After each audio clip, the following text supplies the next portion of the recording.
नमस्कार। मैं कुमार रविंद्र।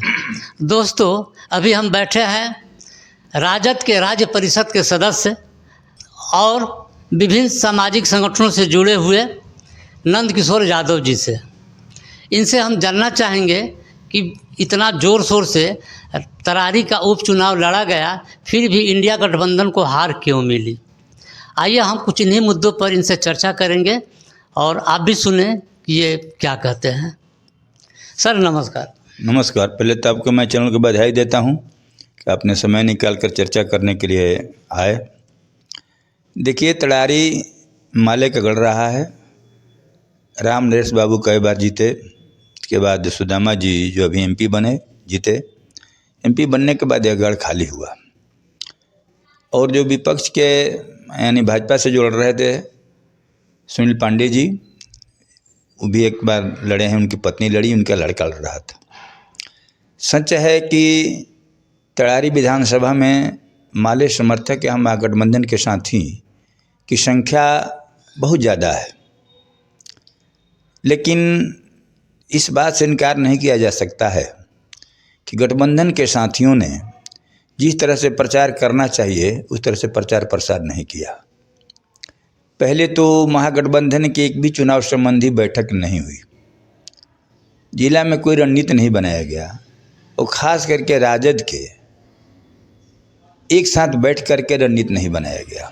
राजद के पदाधिकारियों को कार्य बांटा नहीं गया, व्हाट्सएप से डाल दिया गया। जैसे मुझे अध्यक्ष ने कहा कि आप शहर के प्रभारी बना दिए गए हैं, ठीक है। मैं तो शहर करीब करीब हर गांव में घूमा और लगा रहा था कि शहर से मैं निश्चित तौर से 5-10 हज़ार से लीड करूंगा। मैं लगभग 1,000 से लीड भी किया, लेकिन और जगह बूथ वाइज नहीं लगाया गया। तो हार का एक यह भी कारण है कि महागठबंधन के लोग इसको हल्के में ले रहे थे कि बहुत ज़्यादा वोट है, वो जितना तय है वैसा नहीं हो पाया। और दूसरी तरफ भाजपा का प्रचार प्रसार इतना माने बढ़ चढ़ कर था कि उसके सामने हम लोग का प्रचार प्रसार नगण्य था। और दूसरी बात, जो बार बार लालू यादव पर एमवाई समीकरण जातीय आरोप लगाने की भाजपा जो बात करती रही है, आज इस चुनाव में उसका पर्दाफाश हो गया। महागठबंधन का कोई भी नेता जातीय आधार पर किसी जातीय नेता को उतारा नहीं चुनाव में, लेकिन भाजपा गठबंधन माने एनडीए के तथाकथित जदयू के लोग भी, जितने भी गठबंधन के लोग थे, एनडीए के लोगों ने जात वाइज पूछ करके उस जात के गांव में उस जातीय नेता को भेजा, खुल करके जात पात का प्रचार किया और जातीय रंग में पूरे तड़ारी को रंग दिया। नतीजा यह हुआ कि निस्संदेह जातीय हवा बहा करके कुछ ऐसे वोट को दिग्भ्रमित किया गया जो भाजपा का वोट नहीं था, उसको लिया गया। धन बल के मायने में तो फिर कहना ही मने क्या कहा जाए। कहीं ढोल झाल कीन दिया जाता था, कहीं माइक खरीद दिया जाता था। मैं गया बथानी टोला के टाणे गांव है, वहाँ कमर एक आदमी के माध्यम से माइक ताइक सब दे दिया गया। तो धन बल से भी वहाँ के वोटरों को लुभाने का पूरा प्रयास भाजपा किया और यही नतीजा है कि धन बल के प्रयोग करके भाजपा वहाँ जीती, अन्यथा जीत उसकी नहीं होती। लेकिन मैं महागठबंधन के साथियों से भी कहना चाहता हूँ कि यह चुनाव भोजपुर में सिर्फ एक चुनाव था। भोजपुर के महागठबंधन के में जो पार्टी है, राजद बड़ी पार्टी है, माले है, कांग्रेस है और वीआईपी है। मैं कांग्रेस के अध्यक्ष से भी कहा, अपने अध्यक्ष से भी कहा, माले के सचिव से भी कहा कि एक जगह सब लोग को बैठाइए और एक एक पंचायत बांट दिया जाए, जिस तरह भाजपा के लोगों ने बांटा था। निस्संदेह हमारे कहने के बावजूद भी नहीं, लेकिन हमारे अध्यक्ष ने व्हाट्सएप पर कुछ लोगों को बांट दिया, लेकिन बैठक आज तक नहीं हुई। कहाँ वोट बिगड़ रहा है, क्यों बिगड़ रहा है, उसकी क्या ज़रूरत है, किसको चाहता है। कहीं कहीं लोगों को दिमाग में था कि हमारे यहाँ विकास नहीं हुआ, कुछ बातें थी ऐसा सड़कें टूटी हुई थी। तो इस सारी बातों को चुनाव में जो मुद्दा उठ रहा था, किस मंच पर कहा जाए, आज तक नहीं हुआ। नतीजा यह हुआ कि अपने मन से जो लोग घूम रहे हैं। तो निश्चित तौर से समन्वय का अभाव महागठबंधन में दिखा और मैं समझता हूँ कहीं वजह रहा कि जहाँ लाल का किला का गढ़ था आज ध्वस्त हो गया। अन्यथा सहार तड़ारी में वोट के रेशियो में माले के कैंडिडेट को हारने का कोई चांस ही नहीं। मैं जातीय आरोप तो नहीं लगाना चाहता, लेकिन अक्सर देखा जाता है कि जब जब हिमालय से ज़्यादा उम्मीदवार आता है तो थोड़ा वोट का जो प्रतिशत है वो डाउन हो जाता है। ऐसा क्यों? अब ये तो उन लोग के मन में क्या है मुझे समझ में नहीं आता है, या वो लोग क्या सोचता है। लेकिन ऐसा यादव चाहे राजद के जो भी नेता हैं चाहे वोटर ऐसा कभी नहीं सोचते। माले से कौन आता है हम लोग यह नहीं देखते हैं, या हमारे गठबंधन कांग्रेस से कौन आता है हम लोग नहीं देखते हैं। हम लोग सिर्फ देखते हैं गठबंधन का सिंबल सपोर्ट है या नहीं है, सिंबल लेकर आया है नहीं है। हम राजद के साथ ही दिल खोल करके वोट मांगते हैं। और हम तो इस चुनाव में 10-12 दिन डेली, चूँकि प्रभारी बना दिया गया था शहर का, डेली अपना निकल जाते थे 9 बजे गाड़ी लेकर के, 2-4 आदमी साथी को लेकर के, हर रोज़ रात के 9 बजे लौटते थे। लेकिन हम लोग के साथी और दिखाई नहीं पड़ते थे। दूसरा एक कारण मैं मानता हूँ कि तड़ारी में तो 1-2 बैठक हुआ, मतलब राजद का बैठक हुआ, उसमें कुछ दल के लोग आ भी गए। लेकिन सहार में 1 तारीख को बैठक का डेट दिया गया, तो कुछ लोग कहा कि एक हम व्यस्त हैं, फिर 3 को दिया गया। इस तरह से 4 बार सहार का बैठक भी टाल दिया गया। लोग गए लौट के चले आए। तो मेरे समय से महागठबंधन के साथी एक साथ बैठे नहीं और कोई रणनीति नहीं बना चुनाव जीतने का। दूसरी तरफ भाजपा के लोगों ने एक बड़ी ही क्या कहा जाए रणनीति के तहत कहिए या चालाकी से गरीब गुरबे के वोट को कुछ पैसे का लालच देकर खरीदने का प्रयास किया। और गरीबी एक पेय है, पेय तो नहीं माना जाना चाहिए, लेकिन आज माना जा रहा है। लाचार वोटर कुछ बिक गए और उनको वोट दे दिए जो नहीं मिलना चाहिए था। इस तरह से पहली बार मैं देखा हूँ कि खुलम खुली जिस जात की आबादी उस गांव में है, उस गांव के ही लीडर को भाजपा ने वहाँ प्रभारी बनाया और खुलम खुली जात पात किया, जो जात पात का विरोध किया करता था। लालू यादव पर जातीय आरोप लगाता था कि जात के राजनीति करते हैं, मुस्लिम करते हैं, ये करते हैं। लेकिन कभी भी तेजस्वी यादव ने किसी यादव गांव में जाकर टच नहीं किया। चाहे यादव के लोग किसी खास जाति को किसी जाति के गांव में नहीं भेजा, लेकिन हम देखा कि उमेंद्र कुशवाहा जी को महतो गांव भेजा गया, श्रीभवन भाई को भेजा गया। इस तरह से जितने लोग थे करीब करीब उसके सारे लीडर। दूसरी बात है कि केंद्र से लेकर के प्रदेश के सारे नेता उसमें लग गए थे।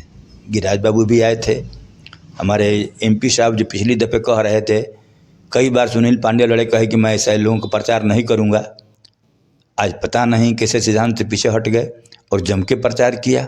RK सिंह तो यहाँ तक लगाया था सुदामा जी पर कि यह 25 कांडों का आरोपी है। तो सुनील पांडे भी तो उसी तरह का थे। देखिए, केस होना अलग बात है। ठीक है, सुदामा पर कोई राजनीतिक केस होगा, मैं मानता हूँ, मैं जानता नहीं हूँ कि है कि नहीं है। अगर होगा भी तो जब तक कन्विंसन नहीं होता है, चाहे जब तक उसको सजाए हफ्ता नहीं होता है, तब तक दोषी करार करना उचित प्रतीत नहीं होता है। वैसे कह करके कि सुदामा जी एक मुकदमा ये मुकदमा है और इसका किसी का चरित्र हरण करना वाजिब मुझे नहीं लगता है। अगर वैसा माना जाएगा तो सुनील पांडे पर भी केस से भले सजाए हो या नहीं हो। RK सिंह उसके भी लिए वोट मांगे, RK सिंह वोट जम कर मांगे। लेकिन ठीक है, मैं इस बीच में नहीं पढ़ा था क्यों वोट मांगे, दल के थे, गठबंधन में है तो मांगना चाहिए, ऐसा नहीं है मांगे। मैं स्पष्ट तौर पर कहना चाहता हूं कि इस चुनाव में धन बल की जीत हुई है, भाजपा की जीत नहीं हुई है।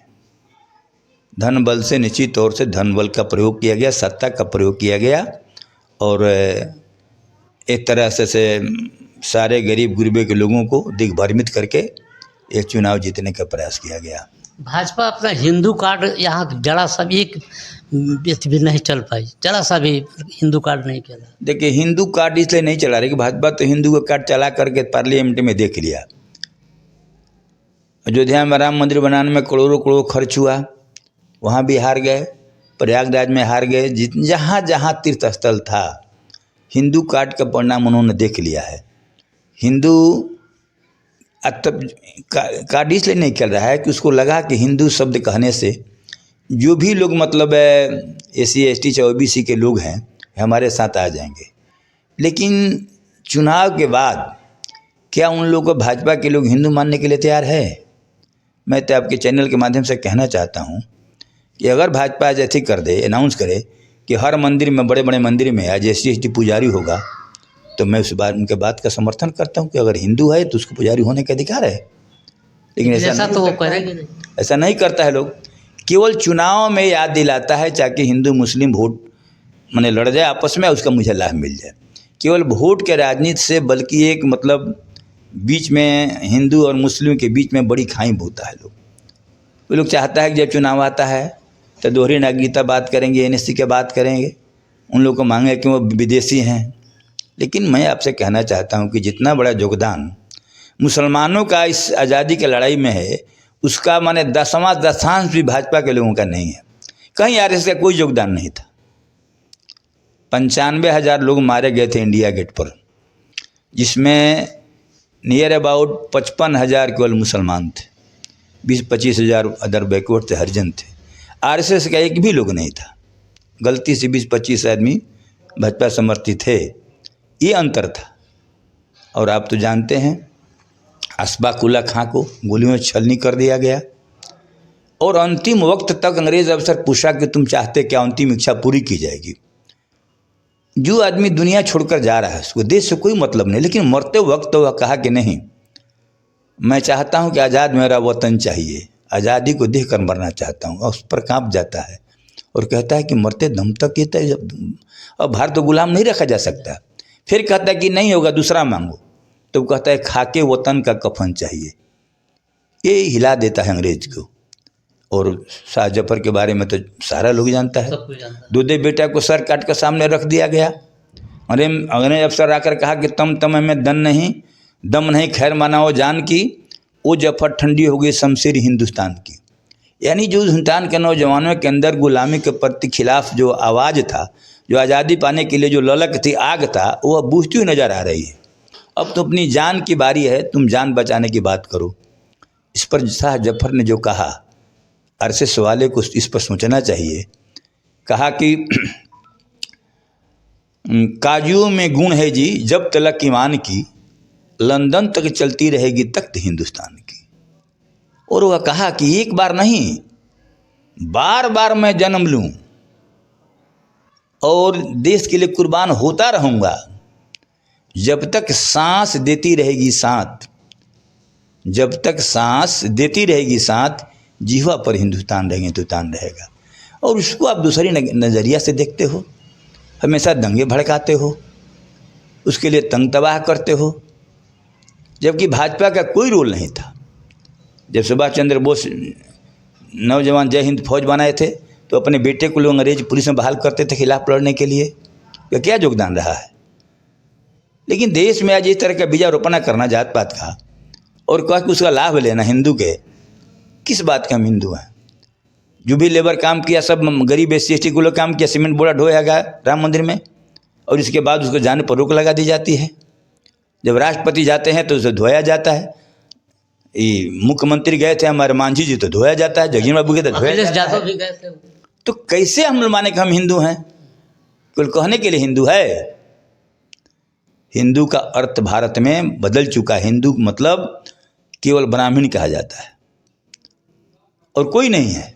हिंदू शब्द तो इतना आज माने मैं तो क्या मुसलमानों का दिया हुआ ये सब, तो सिंधु शब्द था, उसके भ्रंश होते थे, हिंदू हो गया। खैर मैं ये कहने कहता कि जो लोग चुनाव में भजाना चाहता है, बाकी लोग उसके झांसे में कहीं ना कहीं पड़ जाते, जैसे तड़ारी में पड़ गए, और तड़ारी में पड़ करके लोग लाभ इसका ले लेता है। अब इस तरह से जब भी चुनाव होता है कोई ना कोई नारा वो लोग देता है। अब देख लीजिए, हमारे भी MP थे कि गांव लिए थे गुड़ी, सारे भाजपा के MP गांव गोद लिया था। 4-5 गांव बता दीजिए आप, उस गांव के दिशा दशा बदला हो, वहाँ पर कोई अस्पताल खुला हो। 4 अस्पताल बता दीजिए जहाँ पर 100-200 लोगों की बहाली हुई हो। 4 कोई ऐसा योजना बता दीजिए जो गरीब के हित में लिया गया हो। 4 मतलब यूनिवर्सिटी बता दीजिए जो खोला गया हो। ऐसा कुछ नहीं है। भाजपा सिर्फ केवल सिर्फ बात की रोटी सेंकती है और उसका हर योजना गरीब के विरोध होता है। आप देख लीजिए, गरीब का लड़का दौड़ करके मेहनती होता था, फोर्स में जाता था, उसको कम करने के लिए गरीब के बेटा कम आमदनी आएगा, पढ़ लिख जाएगा, अग्निवीर के कर दिया। अब आप फोर्स में 5 साल पर उसको लड़ने के लायक बनाते हैं, आप 4 साल पर अलग कर रहे हैं। यह टोटली अदानी अंबानी का दिया हुआ योजना है कि पहले रिटायर लोग से कंपनी में गार्ड हुआ करता था, अब एक टेंट व्यक्ति उसके यहाँ गार्ड बनेगा। ये देश तो अदानी अंबानी चला रहा है, अमित शाह और मोदी जी नहीं चला रहे हैं। आज देखिए अदानी के खिलाफ आज विदेशों में क्या क्या हो रहा है, लेकिन हमारे प्रधानमंत्री जांच कमेटी गठित करने के लिए तैयार नहीं है। भारत का पहला प्रधानमंत्री निकले जो अदानी के ठेका दिलाने के लिए श्रीलंका के राष्ट्रपति को फ़ोन किया, फिर भी किया। देश के हालात आज ऐसी हो गई है कि मैं समझता हूँ पहला प्रधानमंत्री हुए जो देश का स्तर इतना नीचे गिर गया। अच्छा सर, हम यहाँ जैसा कि आप इतना बताए कि हिंदू को लेकर के आपने इतना बोला, क्या उसमें जो भाजपा को जो सपोर्ट कर रहे हैं, जैसे चिराग पासवान है, ये उपेंद्र कुशवाहा है, नीतीश कुमार, ये भी तो उन लोग बात को जानते होंगे कि अडानी देश चला रहा है, जो भाजपा कर रही है वो हमारे लिए नहीं है। जो ओबीसी SC ST के जो नेता हैं, क्या वो इस बात को जान रहे हैं कि नहीं? वो मतलब क्या उनसे सटे हुए हैं? तभी तो कब कई एक मुद्दा पर माने मुस्लिम मुद्दे पर नीतीश जी हमेशा विरोध करते रहे हैं। भाजपा में साथ रहते हुए, बीच में जदयू में था, कई बार माने राष्ट्रपति के चुनाव में भी नीतीश जी विरोध किए हैं, कई मुद्दा पर उन्होंने अलग खिलाफ वोट किया है। लेकिन आज कुर्सी के लालच में नीतीश जी भी अपने सिद्धांत से भटक रहे हैं। और रही चिराग पासवान की बात, तो जिनके पिता को निकाल दिया गया, सब सामान बाहर फेंक दिया गया, लेकिन आज वो जा कर के अपना बैठे हुए हैं, गोद में बैठे हुए हैं, बात करते हैं, गरीब गुरबा के उत्थान के बात करते हैं। पीछे के आखिर मूल कारण क्या है? स्वार्थ है भाई। आज राजनीति में स्वार्थ इतना माने ऊपर उठ गया है कि लोग निजी लाभ देखता है, देश नहीं, जनता नहीं पड़ रहा है, जनता गौन पड़ रही है। सच्चाई बात है, देश आज बौना हो गया है। कल 26 तारीख था, संविधान दिवस था। संविधान दिवस पर बाबा साहब ने बोला था कि जिस दिन देश में किसी पार्टी के व्यक्ति की महत्ता राष्ट्र के महत्ता से जब ऊपर हो जाएगी तो समझिए देश गुलामी को अग्रसर हो रहा है। आज सच बात है कि आज व्यक्ति की महत्ता राष्ट्र की महत्ता से टकरा रहा है, जो नहीं होना चाहिए।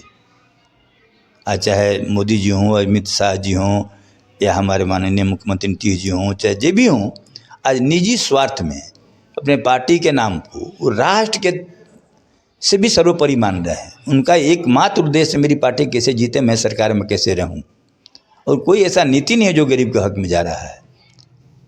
सारे के सारे आज जहाँ जहाँ भाजपा के माने सरकार है, सरकारी स्कूल बंद किए जा रहे हैं।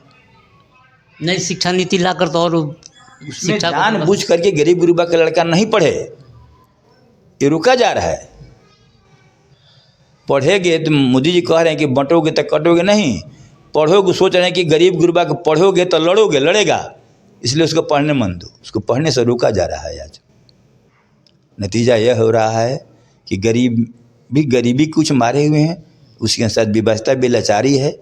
चंद पैसों के लालच में आप वोट दे देते हैं और 5 बरस अपना दंड भोगते हैं। अच्छा सर, आरक्षण को ख़त्म किया जा रहा है, इस पर आपका क्या विचार है? देखिए, जब बाबा साहब संविधान लिखे तो उसी समय ST SC OBC को आरक्षण देने के बाद कि जो सामाजिक और शैक्षणिक रूप में पिछड़ा है उसको विशेष अवसर देकर के समाज के मुख्य धारा से जोड़ा जाए। लेकिन ST SC को तुरंत मिल गया, लेकिन OBC को तब मिला जब BP सिंह बने प्रधानमंत्री, और फिर नरसिम्हा राव कैसे BP सिंह प्रधानमंत्री तो लागू किया तो लोग आत्मदाह करने लगे। फिर चले गए, इस बार नरसिम्हा राव बने। इसके बाद जो इंदिरा सहनी का कोर्ट था उसमें चला गया मैटर, लेकिन वह कहा कि नहीं आरक्षण जायज़ है। लेकिन उन्होंने सीमा तय कर दी कि 49.50% के अंडर में ही आरक्षण किसी को दिया जाएगा, 50% सेट जनरल रहेगा। लेकिन इसी देश में सुप्रीम कोर्ट पूरे देश का नेतृत्व करता है, न्यायपालिका है। इसी देश में बेंगलुरु में, कर्नाटक में, कई मने भारत में कई राज्यों में 50% से ज़्यादा है। और अपने अभी लिया जाए तो कहीं आर्थिक शब्द नहीं था। आर्थिक आधार पर के सवर्ण को 10% आरक्षण दिया गया, तो क्या मतलब उसके लिए संविधान संशोधन हो सकता है। लेकिन उसमें गरीब तो कोई आंदोलन नहीं हुआ, कोई रोड पर नहीं नहीं आया। हुआ, क्योंकि आज 10% एकदम आसानी से मिल गया। उनकी संख्या 15% है, 10% मिल गया, 75% उनको मिला। और जिनकी आबादी 85% है उनको 65% मिला।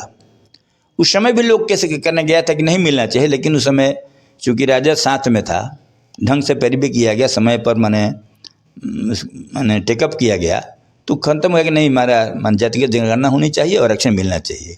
लेकिन आज हमारे नीतीश जी भाजपा के साथ गोदी में खेलने लगे, तो पैरवी के अभाव में आजादी हार गया। हम कहते हैं कि 65% नहीं होना चाहिए, जातिगत जनगणना नहीं होना चाहिए, लेकिन आज भाजपा जाति गणना की बात करती है। और भाजपा जिस समय सरकार में थी नीतीश जी के साथ, उस समय जाति जनगणना सर्वसम्मत से पारित हो गया था, उस समय विरोध करना चाहिए था। तो दोहरी जो नीति भाजपा का है कि बोलेंगे कि हमको जाति की जनगणना होना चाहिए, बैकवर्ड आरक्षण मिलना चाहिए, लेकिन देने के बारी आएगी तो तिकड़म करके देना नहीं चाहता है लोग। ये बात बैकवर्ड के लोग, इंडिया गठबंधन के लोग, साथी जैसी के लोग नहीं समझ पाता है और उस झांसे में पड़ जाता है। अब देखिए, आज है कि अगर बैकवर्ड का SC/ST का लड़का अगर अप्लाई कर देता है आरक्षण कोटा में, तो उसका मार्क्स मेरिट में भी आता है, तो उसको कोटा में डाल दिया जाता है। तो घुमा फिरा कर 50% में सारे लोग रह जाते हैं, बाकी लोग उनको लाभ मिल जाता है। इसमें कोर्ट का निर्णय भी हुआ कि नहीं, मेरिट गौण नहीं किया जाए, लेकिन फिर भी लागू नहीं हो रहा है। अभी हाल में कई रिजल्ट आया, 2-4-5 रिजल्ट मैं आपको दिखलाऊंगा, जिसमें OBC से EWS का जो कट ऑफ मार्क्स है वो कम है, उससे भी कम, 10-12 नंबर कम है। 12 नंबर में कितने लड़के छूट जाते हैं। लेकिन मुझे समझ में नहीं आता है कि ऐसा क्यों किया जा रहा है। और इस पर हम ये भी कहना चाहते हैं कि महागठबंधन के नेता जो हैं, चाहे OBC जो नेता है देवेंद्र कुशवाहा के बात किए, चाहे चिराग पासवान के बात किए, चाहे नीतीश जी के बात किए, ये लोग मुखर होकर क्यों नहीं उठाता है कि जब भाई OBC का आरक्षण में तय है, इसके बाद अभी हाल में सुधार के EWS की भी कर दिए, तो कट ऑफ मार्क्स कम क्यों किया जा रहा है, जबकि आबादी अनुपातिक संख्या के अनुपातिक आबादी उनको ज़्यादा मिल गया, शेयर मिल गया है, अनुपातिक आबादी से शेयर इनको कम मिला हुआ है, लेकिन धड़ल्ले से हो रहा है।